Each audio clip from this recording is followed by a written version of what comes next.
અને અંતે એની કેરી રોહિણી નક્ષત્રમાં જ ઉતારવાની અને યાર્ડમાં નહીં જવા દેવાની. યાર્ડમાં છે ને દલાલું જે વચેટિયા, તમે પ્રશ્ન જે બોલ્યા કે વચેટિયાઓ લઈ જાય છે, આ વચેટિયાઓ કેરીનું ઉત્પાદન ગમે એટલું ખેડૂતનું હોય, ખેડૂતને જેટલું મળે ને એના કરતાં તો વધારે એનું દલાલું ખાવાવાળા વેપારીઓને મળે છે. એના કારણે શું થાય છે, પેલું જંગલમાંથી ઉતારી આવેલું ફળ અને એક ખેતરમાં પાકેલું ફળ એ બેયના ભાવ હરખા થઈ જાય છે.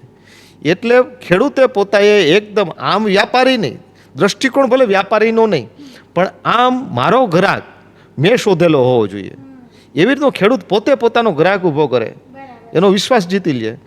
અને બરોડા છે, અમદાવાદ છે, ગાંધીનગર છે, જામનગર છે, રાજકોટ છે, આવી જગ્યાએ પોતાના સ્ટોલ ઊભા કરે. જોકે સરકાર પણ એને સ્ટોલ આપે છે હવે તો. એ સ્ટોલ ઊભા કરે. પહેલે વર્ષે એને પોતાના જાજા ગ્રાહક નહીં મળે. એક વખત તમે કેરી સારી ખવડાવો, મીઠી કેરી ખવડાવો, મેં જોયું છે કે એ મીઠી કેરી ખાનારો ગ્રાહક હશે ને, આવતે વર્ષે તમે એમ કહો ને રોહિણી નક્ષત્રમાં હું કેરી તોડીશ, તો ત્યાં સુધી રાહ જુએ અને તમે કહેવો એટલો ભાવ આપશે.